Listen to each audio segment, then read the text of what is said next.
there are other strong options open, though. Lilia, JoseDeodo, that's one of the FlyQuest wins in locked-in tournament on that. Plus, you have the opportunity for things like Graves.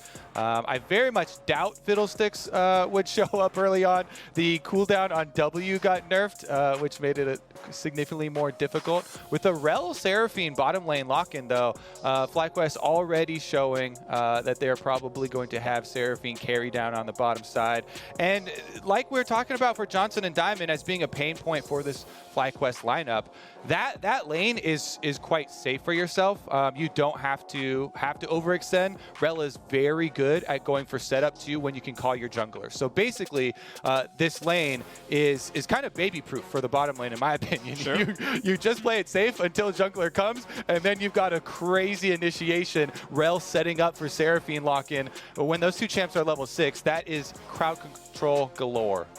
Yeah, it is. Now, one thing I do want to point out, though, is globally in competitive play, Seraphine bot as the carry is as common as Seraphine as a mid laner. She is truly a flex pick. She is. She can play 3 roles, most commonly hard support. Of course, with Rell, that's not the case here, but that is an option that is open for these teams, and I don't want anyone to get pigeonholed and realize that she's only going to be down at bot lane, because that is definitely not true. Regardless, we've got a Syndra coming through for PoE. You're taking over for Bjergsen. Why not play his hallmark here in your opening regular season game?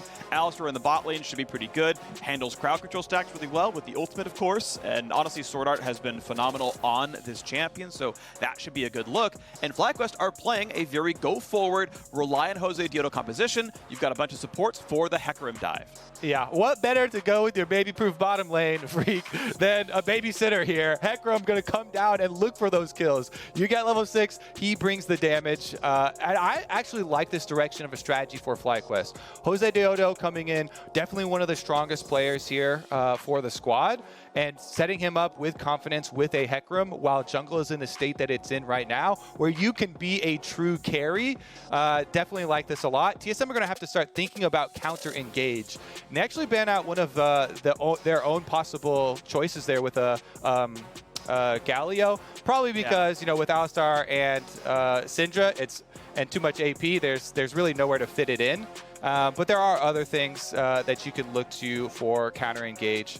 A lot of them are actually AP heavy though, so this does make it a little bit more difficult for TSM. Can't do anything like Swain. Gragas also AP. Those are some of the super common ones. Yeah, because as soon as Hecarim buys Merc Treads and Rell buys Merc Treads, you're like, well, our damage got cut by 18%, and this comp is a little tough to make work. And you're seeing the attack damage auto-engage, disengage champions are the ones that FlyQuest ban away. Seraphine W's every single one of Seraphine's abilities, so that one's just gone, and Xayah, ults the Hecarim so that she can still teamfight after the CC comes in. I feel like Gangplank for Huni, because they need more attack damage threat. It has good counter-engage options with lots of zone control and AoE as well, and it's one of Huni's best champions, and he's been one of the players that has been struggling for TSM if lock-in tournament was any indicator. Looks like Licorice going to beat him to the top lane punch, though, and go for the Camille. If you're going to pick Gangplank into Camille Hecarim, you better be watching out. Interesting that they chose to wait on the mid lane pick. Of course, they know they're against Syndra. She's typically good into Orianna, but Orianna fits the comp, so that's kind of the consideration there from Palafox. But they said, Huni might take the Camille away. We want to make sure we lock this in for ourselves. More forward motion. You'll never take our Orianna away. We can get that last pick. It's likely. There's the Gangplank you wanted, Kobe. Congrats. You called that one out. Definitely going to be a strong one here to hold on against these dives. As you're mentioning, the counter engage should be good. And even just shooting the ultimate out if there are a bunch of bot lane dives down the time. It just it makes a lot of sense with what they're running here, and I'm glad that you mentioned possible counter ganks on bottom side. SwordArt, the $5 million signing for TSM, is on Alistar. This is literally my favorite champion that I've ever seen SwordArt play. When he was on Flash Wolves, when he's at international events, on the Alistar, flanking around through enemy jungle, controlling vision for the team, having setup, plus being the main shot caller for the squad, you want him on a playmaking champion. That's definitely a very viable strategy for TSM to go to. Gangplank ultimate, Taliyah ultimate down there to wall him off. Make sure you can try and get some kills and actually punish one of FlyQuest's weakest areas. And I want to point out real quick, I love this so much. As SwordArt was locking the last champion, he clicked Teemo, Senna, Misfortune. Teemo, Senna, Misfortune. TSM, lock in the MF. It warms my heart so much just like seeing TSM memes, especially for the newest addition to the roster.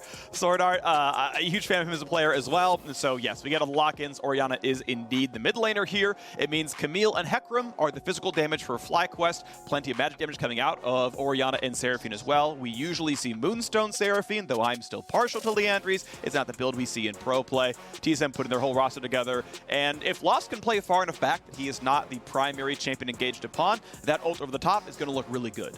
Yeah, I mean, they do have really, really big areas that they can control if you can make it work with the stun from Syndra and the stuns from Alistar with your knockup. So it's definitely going to be an exciting one here. Clear topside carry for FlyQuest with jungle Hecarim and topside Camille. So top triangle of the map is going to be very important to them. Maybe we even see some level 1s trying to set up for deeper vision in this half of the jungle so that Spica doesn't put a wrench in those plans. And Spica's been one of the most active junglers that we have had in the LCS. And that's saying a lot considering we have guys like Blabber and Closer here being very, very proactive.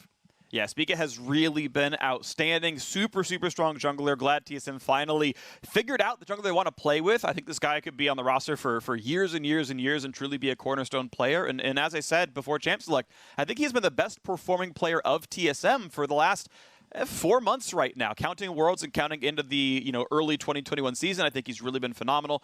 Looking forward to what he can do on this first pick, Taliyah. Yeah, it should be a nerf next weekend, but he'll find something else to be OP on because he is very, very good. And I want to see how much the rest of this roster comes together. It's TSM with 4 new players. It's Spica and a whole new roster around him.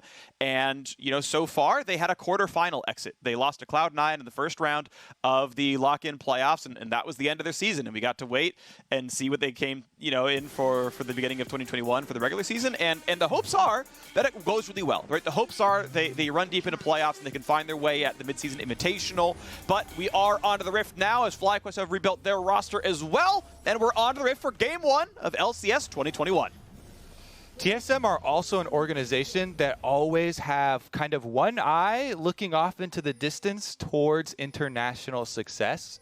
Part of the reason that they have done this multiple times where they are invest a lot to pick up a shot caller for the team. SwordArt definitely the most accomplished of any of those attempts that they've tried to go with, coming straight off of a World Finals.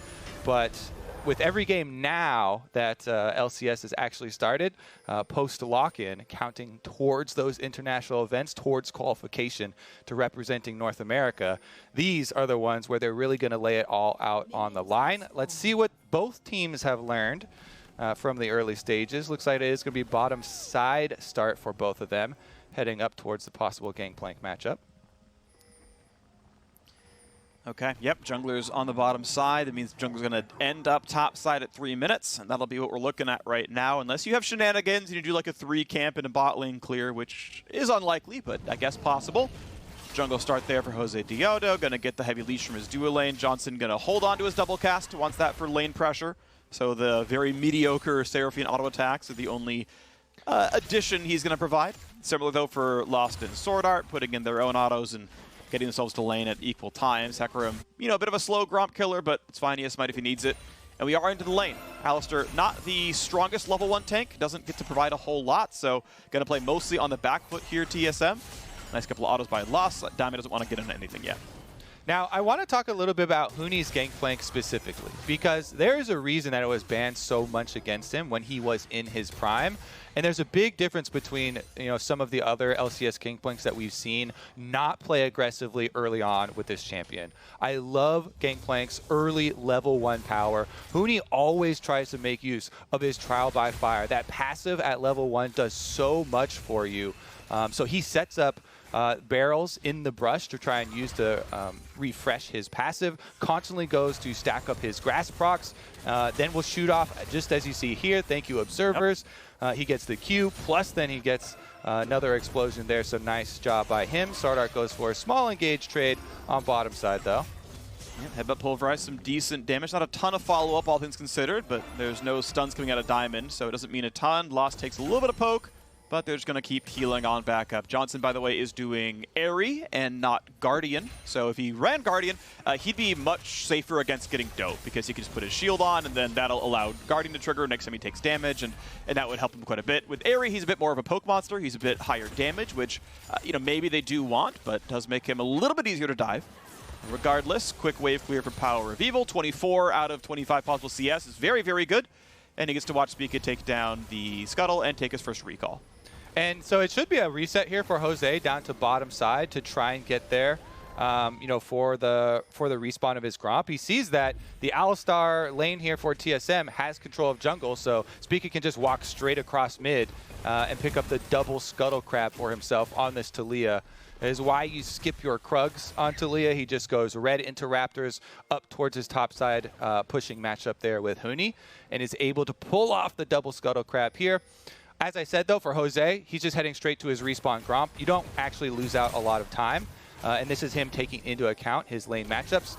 He gets the full reset off right into the early attack damage, picking up his longsword, and is there for the respawn of the Gromp. You want to try and get to your level 6 here for Hecarim. He's one of the central carry points for this matchup. As we said in Champ Select, the Hecarim, the Camille, the big carry power here for FlyQuest. Bottom lane, very CC heavy, looking for more supportive plays. We see multiple roams coming out as SwordArt just made one up towards mid, now Diamond's following, but they did have some vision pre-existing here for TSM that SwordArt laid down on its first path. As you can see down here, FlyQuest are running a Spanish co-stream of the LCS throughout the entire year. You can see the link down below, twitch.tv/FlyQuest, if you want to keep track of that and watch in not English, They're running that one, so it's there. Not English. I mean, there's yes, it's in Spanish, but here we go. We got a fight in the mid lane right there. Nice flash by Palafox, gets away from the headbutt Pulverize. I do believe he was spotted by a ward around and knew it was coming in, but either way, well played. FlyQuest off a very, very small gold lead right now, and JoseDeodo, he's going to meet with Spica right now, and sees him start that, and he's going to peace out. Yeah, not much he can do here since Licorice just recalled. He's got teleport available, can join, but Palafox burning that flash with the pass from SwordArt is actually really big, as Orianna already has to worry about kill combinations when Syndra hits level 6. Now Palafox is in a pretty dangerous spot. His wave is pushing up towards the enemy position, plus he has no flash for himself, and PoE is looking at level 6. The only reason he's still aggressively pushing like this and is going to be able to get this wave in is because he has the double control wards on both sides. So he knows, even though PowerOfEvil lands that stun, there's no kill threat coming through here. And it's going to be up to SwordArt and TSM to try and clear out some of this vision to really take advantage of the flashless Orianna. Diamond sets up near the mid to maybe look for a counter gank. Not going to find it there as Spica shows up to help with the ward clear. Huni waiting out the shield, then landing the Q. Good timing there on the Gangplank. But overall, up until very recently, Licorice was winning this lane by a lot. 5 CS is more than what's in this wave, so he's still going to be pretty comfortable over there. As his Sheen recall has come through, TSM 6 minutes in are going to still look at bottom Scuttle and maybe a chance at an early Dragon as Spica burns the smite and says, nah, never mind, I'm out. Still going to keep stacking up there. Early Sork Shoe's done, so his PvP damage is up quite a lot. Some move speed for clear speed as well can be pretty useful, but otherwise no objective stacking. A fairly safe laning phase, all things considered. I would say almost never just rush into an early Dragon in this position. TSM are set up so well for mid lane control. Try and focus on mid lane first, gain your priority with Syndra. PowerOfEvil has already a giant CS lead over Palafox, summoner spell advantage over Palafox. He can control this mid lane wave very easily just by threatening possible kill combinations with any member of TSM. This kind of makes Palafox give up ground. Whenever you give up one of these mid-lane minion waves, you lose basically 30 seconds of kind of free vision where it pushes up. Your opponent has to clear out those minions at their tower and gives you the first move. So that's why we constantly are seeing these moves on TSM on the bottom side of the map, which is ideal since you're mentioning the top side matchup. Huni now is to the level 6. Despite a few extra CS there for Licorice, the Gangplank ultimate is ready to come down to bottom side as well. All right, so look for it. Maybe there is going to be a play. We've got level 6 already for Misfortune as the supports have ducked away. Both bot lane farm champions have hit 6 already. Diamond and SwordArt both giving XP away as much as they can. And that means it can be scary. The ults are really, really good for both of these. Right now, though, easy enough wave clear. The tier early in for Johnsun, first recall, very, very standard, and it just gives you practically infinite mana down there, makes it very easy to play the lane out, so farm pretty close down to the bottom lane. Mid lane, definitely a win right now for PowerOfEvil. The same in the jungle here for Spica, as top and bot are fairly close. This is TSM off of a small gold lead, more than just GP passive would give you. One thing to point out with Gangplanks as well is they almost never will queue minions in the early laning phase. They will almost always queue the enemy champion. So they very rarely earn a lot of extra gold off parlay, which means their gold income is sort of honest compared to like a Twisted Fate where they are just kind of more gold than their performance dictates. I want to point out the minimap movements that just took place, because that's the entire story here for TSM, as Spica is on a control ward, but the bottom lane pushed in that wave just before the camera moved away. Lost and SwordArt gain priority, and they start roaming all the way up towards that Rift Herald part of the map. Once they hit the halfway point, and you can see there's no response from FlyQuest, Lost just heads right back down to bottom, doesn't drop an ACS, continues to keep up his farm, as well as getting the objective here for TSM in a bloodless start for them. Definitely a pretty good setup, but FlyQuest are going to try and answer off of the reset. All right, this Dragon definitely killable. They got their ward control back. They finally decided, all right, this river is ours. They saw Lost knock down the wave, and then you're just going to recall under his turret. So, first Dragon of the game, borrowing a steal, will go FlyQuest's way. TSM gonna walk over, but it's gonna be too little too late. Again, barring a miracle, that's gonna be the smite coming in. So pretty late in, but still 9.5 Dragon means that you could see theoretically a 25-minute Dragon Soul, which would be quite fast. So we'll see if that is the kind of control FlyQuest can have over the bottom side, or if TSM can do something else in the meantime. Mid lane turret's gonna lose its first plate. PowerOfEvil gets the first full gold there. Yeah, while there's no FlyQuest ward in that particular bush, there are FlyQuest wards all over the river that saw the positions of Spica and SwordArt head into the jungle. So that's why we saw Palafox take the long, safe route back around, losing one turret plate towards mid, but getting there in time for the minions. They know there's a pressure point here for TSM. They want to take advantage. Flash has come back up for Palafox, though, so FlyQuest weather that storm of the possible mid lane pressure and play for TSM that they were going to try and compile off of the early SwordArt play. They haven't actually bled too much, and they've kept up some pretty good defensive vision for themselves. They're just kind of working towards Jose to get his first offensive item completed here for Hecarim before they can make their big move. Johnsun and Diamond have plenty of crowd control. As soon as Diamond hits that level 6, they'll have the big combo.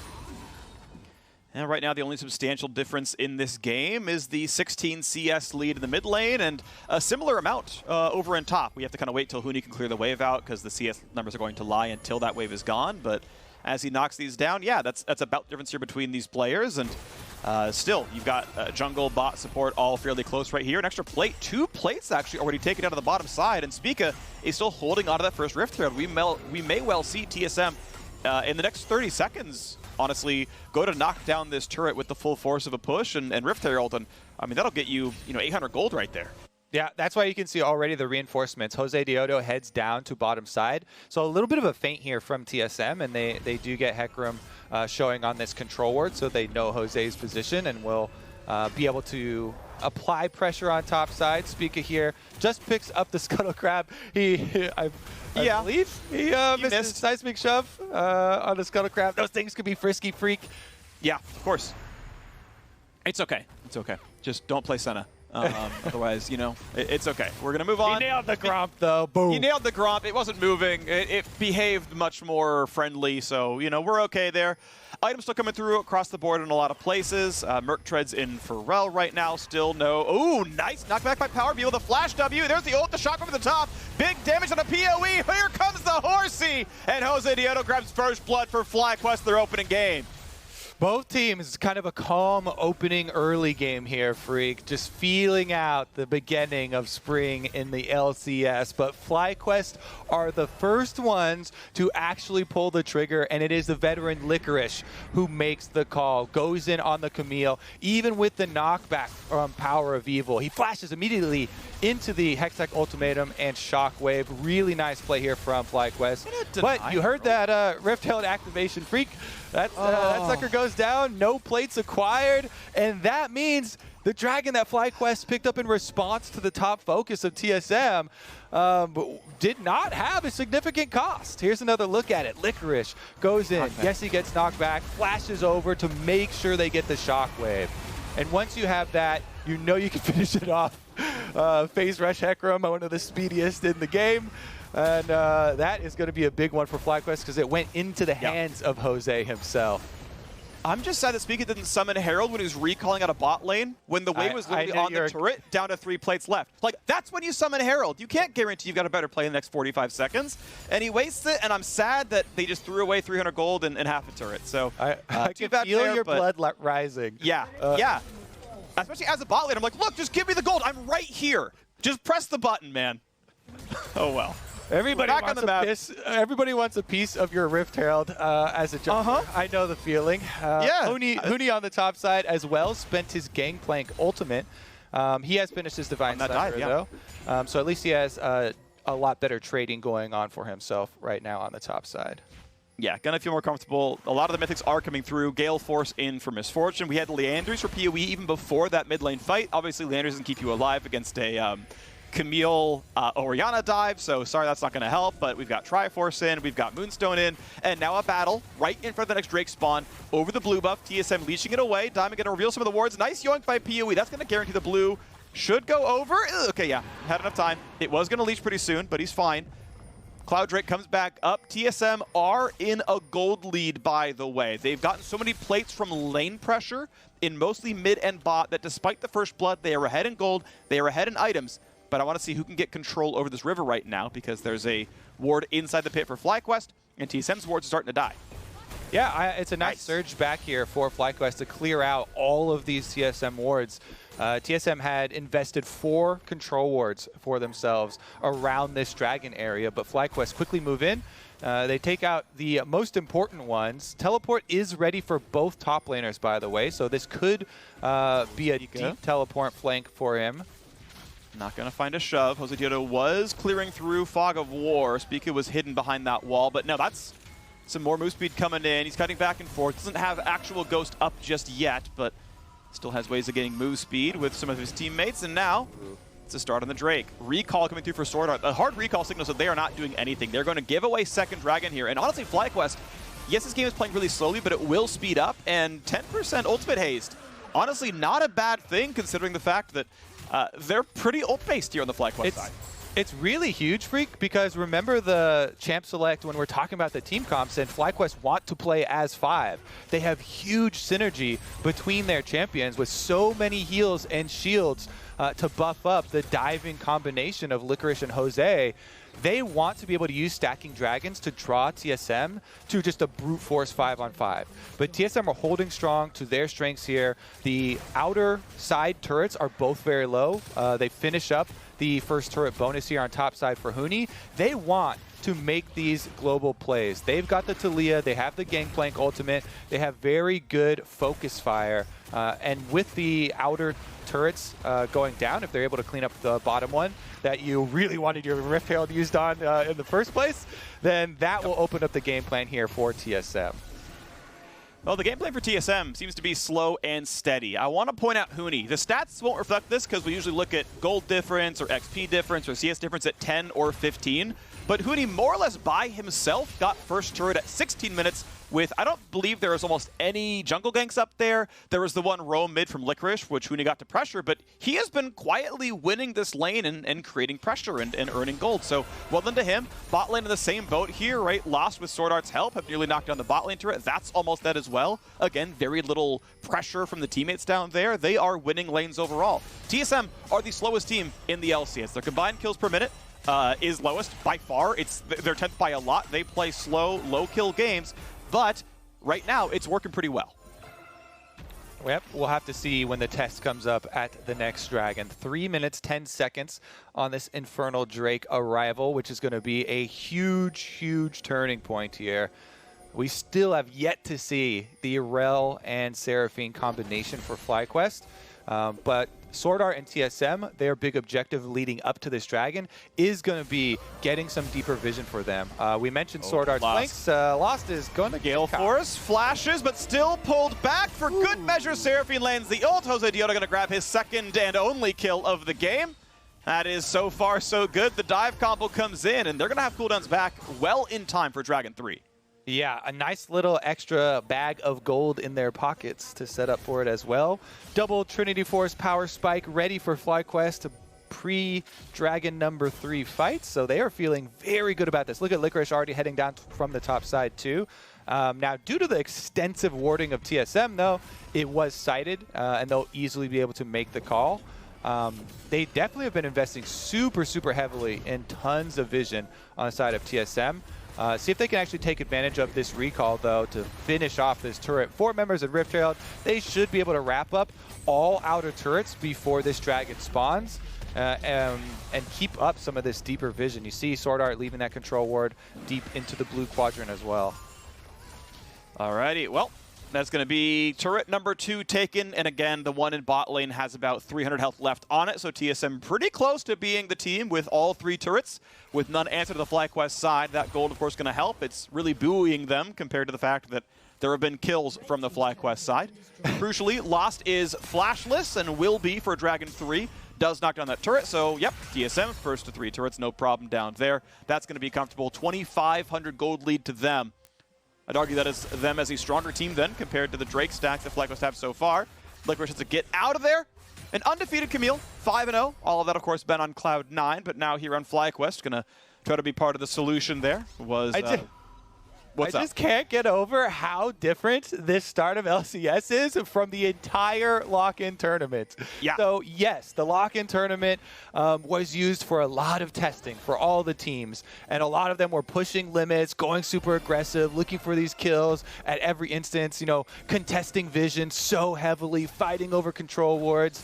This one, so much more planning has gone into this game. So much more handshaking, looking to fight on power spikes here, and it's all going to come to fruition at this dragon.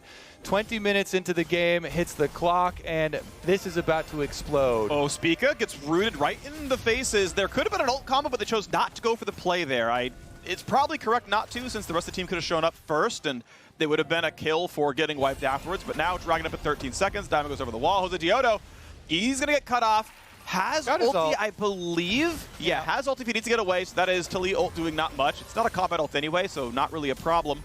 But Dragon is alive, and TSM right now have control. Diamond will take some damage killing this ward, and in fact, can't even sweep it away anyway. Can this team get down? The Infernal Rift means they have more roots, but no, they're going to give it away. They're not going to contest, and so Dragon 3, the first Infernal, goes to TSM. Just a little bit of map control. FlyQuest are losing control. Honestly, lock-in tournament was sock 'em boppers, and now that we started LCS, it's evolved into the chess game. FlyQuest, I'm just really surprised they didn't commit Licorice to more of an effect on top side. They actually gave up on the bottom side fight without, you know, either getting more damage onto this top turret or a whole lot more done on the opposite side of the map for them. With the extra cooldowns here, I think we'll just have a little bit more passive wait until we get to the next dragon as well. All right, Kobe. Well, I'll see you in 4 minutes and 15 seconds for the next team fight. Meanwhile, TSM. You can't see my camera. Ha! You don't know what spy cams I've installed in your home. Okay, now we're getting creepy. Well, look, okay, I'm good friends with Travis, and I just, I gave him an extra interview one day, and he's like, okay, I'll help you out, you know? He's being a homie. You've changed, my friend. You sleep in the left side of your bed, don't you, Kobe? I like this top side focus, though. I'm going to get away from the bedroom talk with Phreak for TSM. They're already shifting their vision up into enable a little bit more split pushing for themselves, and we can return to what they wanted to do with their comp here as Huni trying to work up. He's gone with the super tanky Gangplank build, by the way, which is interesting because he was the one that did the double Infinity Edge Gangplank builds back in the day. And not only has he opted for the Divine Sunder, the more tanky option, you get your heal off of it, but also right into the Sterix, super OP item. Licorice is Camille, so should be just fine. Escaping on the side lane, but you know, steel plates into the Sterix, into the Vine Sunder. He is building for a lot more tanky version of Gangplank rather than the barrel chain one-shot version. And considering the dive that FlyQuest have, I do actually support this. And TSM have now gotten to 4 turrets. Mid lane tier 2 is already dropped low by the earlier Herald summon that Spica grabbed, but TSM without kills are going to grab turret number 5 here as well. Flash engage for SwordArt. That's big damage to Licorice. Puts the ulti down. Flash is the way to stay alive. Going to get away from this one, but now the re-engage on the backside. Here comes Hecarim over the top. Looking for the damage output. It's 1-for-1 so far as Jungler's dead for the top laner. Ulti comes across for Lost. A big shockwave catches one back. And here comes the rest of the team fight. Already 3 dead for FlyQuest. Only 2 kills on their side, so TSM come away with it. 5 turrets in a +1 team fight. So much gold into the hands of TSM. What a power play here for the mid game. Those turrets you're talking about with the extra kill added on top for themselves, and they don't have to give anything up in exchange to FlyQuest. This entire mid game has been dictated by TSM, from stopping the dragon stacking to a super hard push here into FlyQuest territory. This is the big FlyQuest, you know, AoE fight that we are looking for, but you see the teleport from Palafox, he's actually not there until they already suffer a death and Licorice is down. So TSM are able to chase them back through. When Palafox does arrive, really big shockwave here to answer one back for themselves. But TSM already had dealt their damage. They got their objectives. They finished off the extra kill there with loss. You know, double summoners by him, well invested, I'd say. A crucial part of that fight was Seraphine ult entirely missed. He aimed it at SwordArt, and SwordArt flashed for Headbutt Pulverize, meaning it didn't echo off him or hit the backline at all. That was going to be a really crucial point of that fight. Because that actually CC probably changes that around. SwordArt, yes, Hex Flash is over. Cannot find the target. Ult is coming back very, very soon. Cloud Drake at work. JoseDeodo has ult in about 4 seconds. Hopefully something that TSM can track well, but otherwise it's going to be a big point of power, as we've got Alistar and Misfortune still missing theirs. Huni also, no Cannon Barrage there on the Gangplank. So a small cooldown difference here that FlyQuest sadly will not be able to use. And look at this. There's no minion wave mid here for FlyQuest, so they're just wasting time while TSM are hard pushing on top. TSM want to take all secondary turrets for themselves. They'll be able to get that top secondary. FlyQuest are going to try and race them and get this mid turret, but you are the ones that are already behind in this race. You started 50 meters back. TSM are knocking on your door. You can't afford to trade things. They're just going to power straight through and get an inhibitor turret. JoseDeodo can't even finish soloing this turret down as top inhibitor goes down to about 40%. May regen to 2/3, but I mean, what a horrible trade. You lost 1.7 turrets and got nothing back that's actually gold in your pocket. And TSM can say, okay, let's go back to mid. We're there on time. 13 seconds till Drake. We're already here. Oh, FlyQuest, you're late to Dragon when you set mid for a minute and a half? Too bad. Well, Phreak, you wanted to see some improvements in the TSM shot calling when you get a $5 million SwordArt signing. Yeah, that's what this buys you. This mid game here for TSM. Several objectives unanswered. Is going to be a... Thought the stun was going to land. If it landed, that was going to be a lot of damage. Palafox would have had to flash at the end and be at 10%, but that's not going to come through. They're going to knock him out of SwordArt. He pops the ulti, still stunned again, though. Is he a good target is the end of the question, as he's still going to get shot, gets slowed yet again. Ult's going to end up, but they cannot finish the dive. No, Diamond goes in, pulls in one Hecarim over the top. Nice zonies by Spica, but JoseDeodo's running out of health. Here comes the double knockup. Not going to find anything else. It's only a 1-for-1. They cannot complete these kills. The coordination seems wrong, that they're kind of just going one by one, and TSM, the more powerful team, ready to take Dragon number 4. Hugely agree on the coordination issue there. Licorice wasn't around the back on the flank, and they flashed in. Now he's there, though, focusing on this Dragon. They do not have any ultimates but Licorice's. Spica has his. That's not very useful. FlyQuest, they don't have towards this Dragon. They might have a chance to get it. Yeah, their jungler's dead, which means Spica gets the easy ult. Oh, he's not going to ride it. He doesn't have flash. This could be an auto attack take. They're going to grab Drake number 3. Team fight comes in. Stun on the backline. Licorice wants it. Can he get the kill on Lost? He's getting pushed around. They find a single kill. A 1-for-1, but a 2-for-1 as they knock down the top laner as well. 2-1 FlyQuest plus the Dragon. This has been back and forth, and FlyQuest are getting close to the winning position here. This is FlyQuest that had to rebuild their entire roster, Phreak. Yes, they've got a bunch of nascent talent here, you know, new guys joining the scene, some unsure prospects for themselves, Cloud9 Academy members, and yet they're done being pushed around by TSM in the mid game. Nice force right here. Licorice steps up when they need it once again on the Camille. And even though this first engage that they had with the re-engage flash from Diamond was a little bit early, as you can look at this, both solo laners are up at the top of the river when he flashes in. So Palafox is not in range to add anything. Licorice isn't in range to add anything, and TSM punished them. Big punish there. You know, PowerOfEvil gets the kill on the Syndra. You trade your support for enemy jungler with an objective up. That is great. You take that every day of the week. But Licorice goes for the feint here. Zoning off TSM, focusing down this dragon, kind of trying to bait out some cooldowns from them. Then you get a stun onto Palafox, but no follow-up there for TSM back to live. Big engage. Shield is on. They're going to be hard to kill the Rell. JoseDeodo on the back line. Looks for it again. Cannot quite kill Spica. The third ult in a row from Johnsun hits 0 enemies. This one just not going to be great. Another knockup comes through for SwordArt. Not going to be rooted in place. Either flashes over the wall. Just cannot be seized because Seraphine doesn't land a single skill shot in any team fight as FlyQuest still retain control over mid. And Phreak, the dragon stacking that we were talking about for FlyQuest, where they want to be able to force TSM on these objectives every 5 minutes, is back on track. Only 3 minutes left to go on the next Infernal Dragon here. That is a huge soul for FlyQuest. They are still down significantly in gold, but if they can just move some of their vision over towards this area of the map, they'll be nicely set up to try and pull the same thing off on TSM. Level 16 has come in for both Palafox and PowerOfEvil here, as all the solo laners are approaching their peaks. TSM with control wards around this Baron, though, have got different ideas. PoE is gigantic. This is massive. I mean, full, Leandri's done, Seraph's completed, Death up over the top. He is huge, and he's going to delete almost anyone he wants to. I mean, basically, FlyQuest are lucky that Sterix is so overtuned that those champs are going to live, because otherwise this is going to be really, really rough stuff. Banshees comes through for Palafox. This is, again, pre-buff Banshees. It's 11.2, not 11.3. Still a good defensive option. He'll try to survive a bit longer. Third item comes through for Johnsun as his Seraphs is completed, so if those abilities do land, it'll be pretty good damage. And Licorice wants in, looks in for Lost, gets the ulti over the top, but no one is near him. They cannot shockwave, but it doesn't matter! Camille has a Trollgath ult for a Q. Gets one kill, still gets killed under the turret though. And now TSM look to re-engage. They don't need an AD carry. They've already lost him. There's the charm they wanted. There's the jump in right on top of Spica. Finally a great shot for Johnsun, and it deletes the TSM jungler. FlyQuest playing to their strengths. Team fight after team fight force for them, running straight down mid, and Licorice commits, Phreak. That is a deep, deep dive for him.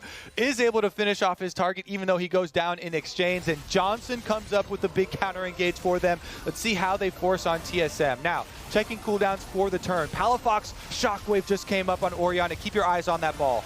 There's the ball, indeed. That's what we're looking for, but the barrels are going to be scary as well. You got to have someone take them down. Mostly it should be Seraphine. She's got good auto range and no auto attack damage, but careful because PoE lands a stun, and the ult's back up in a second. Stun into Huni. Second stun into Huni. Here comes the pushback as well. He's running out of HP. The exhaust is on. The shield is there, and they're going to kill him anyway. The flash just came too late. The Baron mate gets a single extra kill. Even with that super tanky build for Gangplank, JoseDeodo, nice charge back off of the stun there from Diamond. He's able to knock him back into the team. They have just enough damage to finish him off, regardless of flash being blown. Here it is again. Licorice, the Camille engage, super deep, back to the tower, finishes him off with the ridiculous true damage Q. Then he does die in exchange, but a lot of AoE was used. TSM, they used Huni's ultimate, and it's just a beautiful ult from Johnsun, right down the middle. Even though SwordArt's got ultimate on, Huni can double you out of it. Spica gets hit. He has nothing left as a squishy Taliyah, so he goes down to the AoE as Jose follows up, and FlyQuest are retaking control. Now, Spica's got his Zonias now, so a lot more of these champions can survive that kind of burst. Infernal solos the possibility now. It is spawned, and if FlyQuest get it, they're going to up that win rate by a lot. Diamond leads the charge. PoE going to join the team to be part of the stack. Here comes the play. Good root on the front line. Can they force SwordArt to ult? Not just yet. No stun just yet for PoE. Diamond to the front. Licorice waiting in the wings for his opportunity to go in for this one. If he can charge the Q, it nearly just one-shots the Alistar through the ultimate. It deals true damage. Wall comes in, only zones off Palafox. That's going to be fine. Shockwave onto the Alistar combo. Diamond just gets shut down. Licorice finds a single stun and goes in for Lost. Cannot quite one-shot him, but will get it at the end of the day. Shockwave does not catch Spica either. Licorice finds the stun towards PoE, takes down Alistar, looks for a bit more, finally gets shut down. But the fight can continue. As into the back line goes Huni. He's pretty tanky, but gets shut down by JoseDeodo. It's a 2v3. The junglers are still alive. Jose does have smite, so does Spica, but Spica cannot get over the wall. They know where he is. It's Johnsun's play to push him out, and this should be Infernal, so unless PoE can steal it by himself, otherwise there's no play. TSM kites back. Does Syndra steal? Can she make it happen? She cannot. An Infernal Soul goes to FlyQuest. Oh my goodness, most pivotal fight in the entire game, Phreak, and I just can't stop laughing at where the dragon was going deep into the jungle, made a full tour of the FlyQuest side. They finally got it though. They get their Infernal Soul. Big team fight for FlyQuest.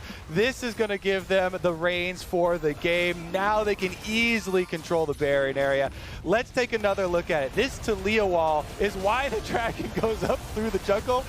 Let's take a look at the actual fight, though. SwordArt got the engage into the MF ultimate, which is exactly what you're looking for, but the dive, counter dive here from FlyQuest between Jose and Licorice finds their kill. They take down the AD carry, and they're able to section off Huni up on the top side to finish here. What a good flash from Palafox and Johnsun to get away from the stun of PowerOfEvil, so no counter kill there for TSM, giving them full control now. And I feel bad for Lost because this is the second time in a row he's been solo killed by Camille in the middle of his team. I don't know what you're supposed to do differently. Like, I don't think Shield Bow is actually correct here, but he's just not living at all. Finally has a stopwatch. That's going to be incredibly important, and it will change the texture of these fights. But yeah, Licorice has been deleting misfortunes for the entire game now. Yeah, and it's great. They have a dive buddy, and we kind of talked about this when they're forming the composition. Teleport is ready here for Licorice, though. He's going to have to teleport in to stop this Baron. TSM are going to need to pull off. Yeah, they're letting Lost hit it a little bit longer. Finally, they are going to pull away, but now this could be a hard dive. Diamond comes in, pulls in a few, gets a stun, and Lost is just gone again! His life has been forfeit. 2 kills already. Looking for a third on the SwordArt, looking for Huni as well. He's going to be slowed down. Licorice wants to chase. Can't quite find it, but guess what? There's no jungler alive. This is going to be a ghost into a swipe into the Rainbow 7 flare. JoseDeodo just doing so much work for FlyQuest. Latin America represent there with the R7 flash. Argentina coming up big here for FlyQuest, and this is going to be a run straight down the middle for them. Big team fight. They're able to scale through. Giant AoE for themselves off of those kills. They can just reset to go pick up Baron. Teleport for Huni and PoE. Maybe there's a Hail Mary play. There's not a good teleport spot for them. Maybe a minion on top side. And try and go for that Hail Mary barrel chain over the back or something. But it looks like TSM not going to even try that. FlyQuest will reap the rewards. And this is the first time in a very long time FlyQuest have had an actual gold lead. They just crested plus 100 as they knock down middle tier 2. Red Bull Baron buff comes on to FlyQuest, and all of that fighting they did from a gold deficit. Now they've got the lead plus the soul. It's going to get better from here.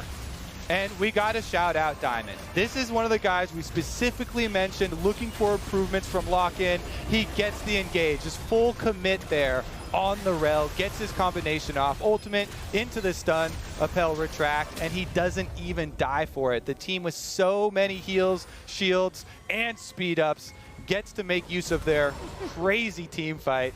Nowhere for SwordArt to go there, of course. Horse defeats Cow. Everybody knew this. There's no chance for SwordArt. Nope. All right. Well, we're back onto the map, though, and TSM do not want to say die. Problem is, there's no easy turrets to kill. They never did knock down the top lane inhibitor one, and they have to go all the way to the base. And against Baron, that's not an easy thing to do. Items coming through across the board, though. We're seeing the defensive options, the engage options coming across. Diamond has had his chem tank for a little while, so he's, of course, pretty fast. Guardian Angel in for Camille. Bit of healing cut for Lost, but aside from that stopwatch, he is still very easily killed. Looking good for investing in future talent, Phreak. FlyQuest starting off the LCS here with a commanding control of the late game. Giant team fight for them setting up.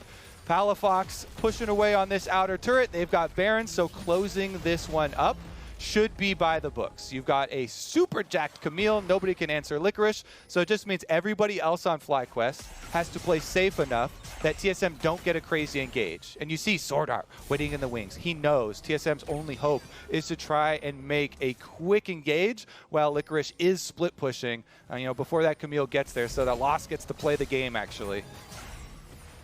Well, Lost, good luck, buddy. It's going to be tough because they are going to try to dive you, and it's going to be a short life if you cannot immune some of that crowd control or some of that damage. So, bot lane under fire, turret's down to about 40%. Diamond might auto it, Jose the same, and there is the turret gone. Still 40 seconds on the Baron buff, means bot inhibitor should drop as well. Shields are good, inhib's going to die, barrels don't mean any damage at all, and they can look for the next wave to push in. They certainly can. They've got 30 seconds left on the Baron, means one more wave for them. Mid one should be able to arrive, and they could pressure if they wanted to, but it looks like they're going to release that pressure valve. Bottom inhibitor turret is enough for them.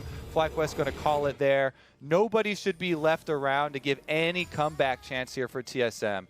They've been able to basically starve them a vision of the map now. Full wards on both sides. Just look at this view. You would almost think we still have full map view on with the amount of vision that FlyQuest have. Teleport goes through here, though, as they're trying to make some sort of comeback play heading up to this Elder Dragon. This is it. This is what all teams hope for the big comebacks. Maybe you can win the fight on Elder Dragon, get the Elder Dragon itself, and try and push for it. But FlyQuest aren't going to take that chance. They still have a hard push down mid. 2 inhibitors will be quick. All right, Johnsun Licorice going to stay onto this one, and here comes the attempt at a standstill. Gangplank is going to defend it, so a 3v3 for this one. Junglers are here. We got to watch both halves at some point, as FlyQuest can turn around, or they can go for PoE. Here comes the dive already. They find the first stun. They're going to look for Spica. He's going to zone his Hourglass. Here comes the teleports. Lost trying to kite away, and he's going to do so successfully. TSM staying alive, and now Huni is here. And be careful, SwordArt, an easy target, has no ult. One more auto will kill him, but no, can't find it just yet. Lost going to pop his one and only stopwatch. Johnsun rejoins the fight, and one kill in for Huni. Traded back those Lost drops. Johnsun finds his kill as well on a SwordArt, and Spica's on the run away. JoseDeodo cannot catch him, but now Huni is isolated. He is stuck. He is alone. But again, Licorice finds the shutdown, finds the ISO kill, knocks down PowerOfEvil, and Huni drops as well. There's 12 total HP left on TSM, and it all belongs to Spica. It's time for FlyQuest to end this game. Yep, TSM's last stand goes down in flames, and FlyQuest are going to take the first victory of the start of the LCS here. What team play from them. So much more calm than the lock-in tournament. Well rewarded here. Now with the full squad for FlyQuest, congratulations. You can take our roster, you can poach our mid laner away, we will still come back. The power of bees and team spirit prevails. FlyQuest win the opening game of LCS 2021. Congratulations there for FlyQuest. I, too, was in the camp of thinking this was a roster with a lot of talent, a lot of potential. They're going to need some more time. From what we saw in the lock-in tournament, it wasn't quite there yet. But this game was so much more calm from both sides, honestly, for the first 20 minutes. Nobody taking any big risks, any big chances. And FlyQuest get to scale into their team fight, what they have with their comfort zone for this team composition, and they are able to execute. Licorice especially, I think, deserves the props. This guy on the Camille, he was the one to really step out there and get a lot of the plays started.